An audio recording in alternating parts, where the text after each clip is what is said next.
Hello everyone, welcome back to Woke Aspirant. आणि Woke aspirant या चॅनलवरती मी स्टुडंटसाठी हेल्पफुल असेल अशी जीही काही माहिती असते तर तुमच्यापर्यंत पोहोचवण्याचा प्रयत्न करत असते.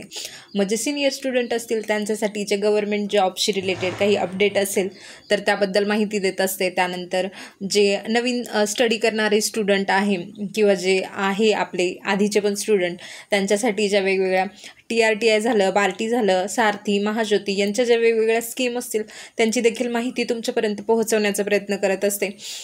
तर तुम्हालाही अशीच नवीन नवीन माहिती जाणून घ्यायची असेल तर चॅनलला सबस्क्राईब करून ठेवा.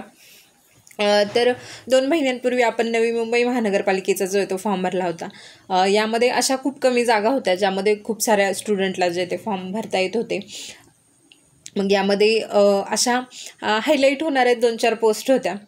त्यामध्ये लिपिक टंकलेखक एक होतं, त्यानंतर ANMची आणि GNMची पोस्ट होती, आणि त्यानंतर मलेरिया ऑफिसर किंवा MPW मल्टिपल हेल्थ वर्करची जी मलेरियासाठीची जी पोस्ट होती ती एक चर्चेचा विषय होता या भरतीमध्ये. तर आपण MPWचं कट ऑफ किती असू शकतं याबद्दल बोलणार आहे. पुन्हा एकदा सांगते, अंदाजित कट ऑफ असतं हे, तर प्लीज कुणी कमेंटमध्ये येऊन हे बोलण्याचा प्रयत्न करू नका की तुम्हाला माहीत नाही पेपर कसा होता वगैरे. अंदाजित कट ऑफ सांगण्याचा मी जे तुम्हाला प्रयत्न करते. तर आपल्या हिवतापसाठी जे ते आपल्याकडे 51 जागा आहे आणि त्यामध्ये आपले 15,447 जे ते फॉर्म आलेले होते. एवढ्या 15,000 स्टुडंटनी एक्झाम दिलेली नाही आहे, परंतु आपण मानून चालूया की 11-12 हजार स्टुडंटनी तरी एक्झाम जी ती दिलेली असणार आहे. तर आपल्या हिवतापच्या ज्या आहे मलेरियाच्या 3 शिफ्ट झाल्या होत्या, तर त्या 3 शिफ्टनुसार जे ते आपलं आता फर्स्ट आन्सर की जी ती आलेली आहे. आणि फर्स्ट आन्सर कीनुसार जर तुम्ही बघितलं तर स्टुडंटला बरेच मार्क्स आहेत, खूप मार्क्स आहेत. फर्स्ट शिफ्टच्या मुलांना तर खूपच जास्त मार्क्स आहेत. आणि फर्स्ट शिफ्टचे मुलं बोलत पण होते जेव्हा ते एक्झाम देऊन आले तेव्हा की फर्स्ट शिफ्ट थोडीशी इझी होती.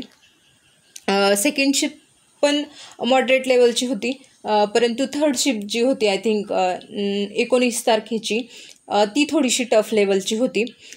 तर यामध्ये जर तुम्ही मुलांना बघितलं, जर तुमच्या ओळखीचे कोणी असतील, जर त्यांना विचारलं तर पहिल्या शिफ्टच्या मुलांना 90पर्यंत मार्क्स आहेत, त्याच्यापेक्षा जास्त देखील आहेत.